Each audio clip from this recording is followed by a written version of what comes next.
डर की दास्तान।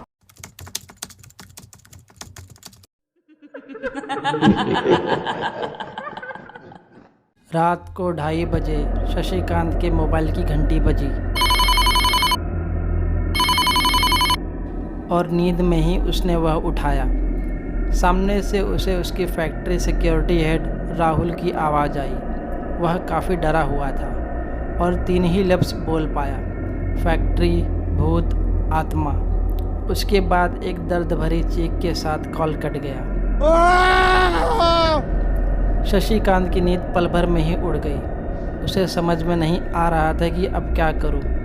बचपन में ही उसकी माँ उसे जन्म देते हुए गुजर गई। उसके बाद उसके पिताजी ने उसकी पढ़ाई के लिए विदेश भेज दिया था। अब पिताजी की मौत के बाद बस एक दिन पहले ही उसने विरासत में मिली फैक्ट्री की जिम्मेदारी संभाली थी।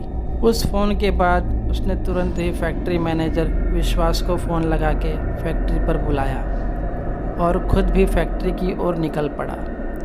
वो दोनों जब फैक्ट्री में पहुँचे तब उन्हें मेन गेट पर गार्ड कहीं दिखा नहीं, पर शशिकांत की आंखें बस राहुल को ढूंढ रही थी, जिसकी दर्दनाक चीख उसके दिमाग में अभी भी गूंज रही थी। शशिकांत ने विश्वास को कहा कि तुम पुलिस को कॉल करो और फैक्ट्री के आगे वाले हिस्से को देखो, तब तक मैं गोदाम को चेक करता हूँ। जब शशिकांत गोदाम में पहुँचा तब उसने देखा कि वहाँ राहुल ज़मीन पर शांत पड़ा था, लेकिन उसकी सांसें अभी भी चल रही थी, पर शरीर में कोई हलचल नहीं कर पा रहा था, मानो इसने कोई भयानक चीज़ देख ली हो। उसी वक्त शशिकांत ने एक और दर्द भरी चीख सुनी, जिससे उसका कलेजा कांप उठा। वह चीख थी मैनेजर विश्वास की। शशिकांत ने सर पर दौड़ लगाई और फैक्ट्री में जाकर देखा। तब डरा हुआ विश्वास बाथरूम के एक कोने में बैठकर रो रहा था और बार बार एक ही लाइन बोल रहा था, वह वापस आ गई, वह वापस आ गई। अब वह किसी को नहीं छोड़ेगी, सब मरेंगे, सब मरेंगे। वह अपना मानसिक संतुलन खो बैठा था।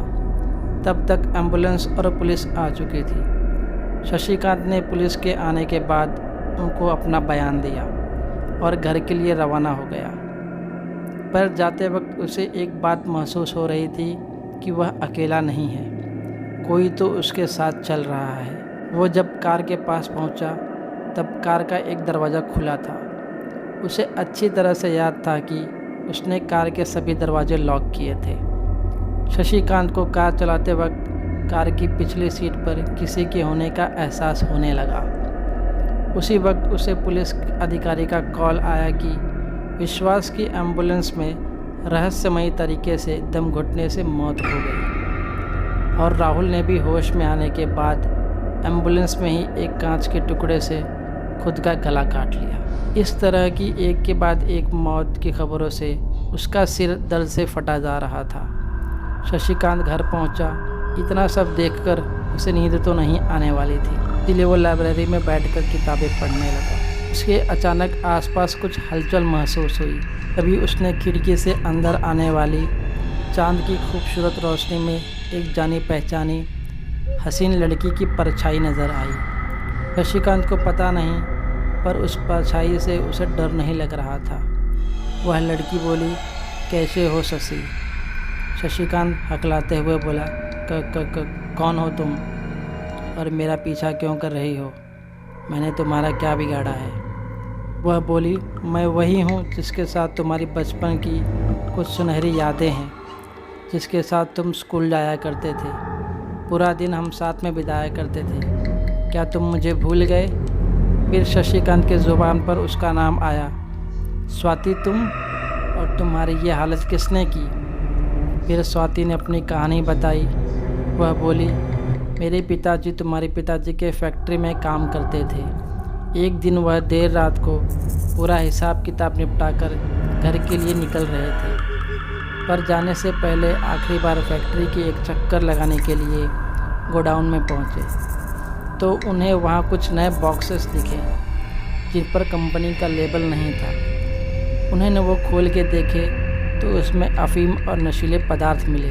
किसी की आवाज़ सुन के वो वहीं छुप गए। तो वहाँ तुम्हारे पापा और कंपनी के डायरेक्टर आए।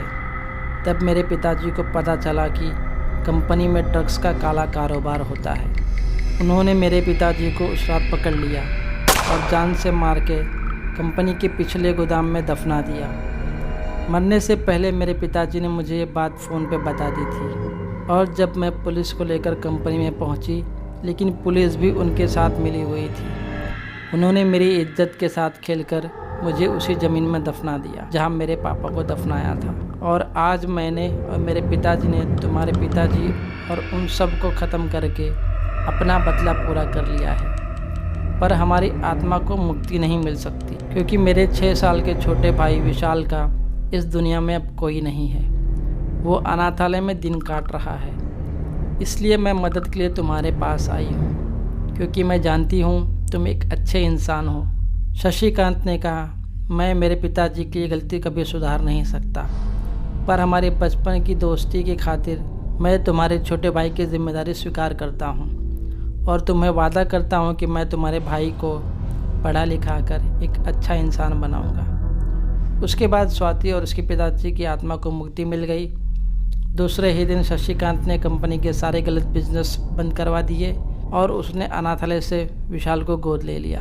तो दोस्तों, स्वाति की कहानी सुनकर अगर आपको अच्छी लगी तो वीडियो को लाइक कीजिएगा और चैनल को सब्सक्राइब कीजिएगा।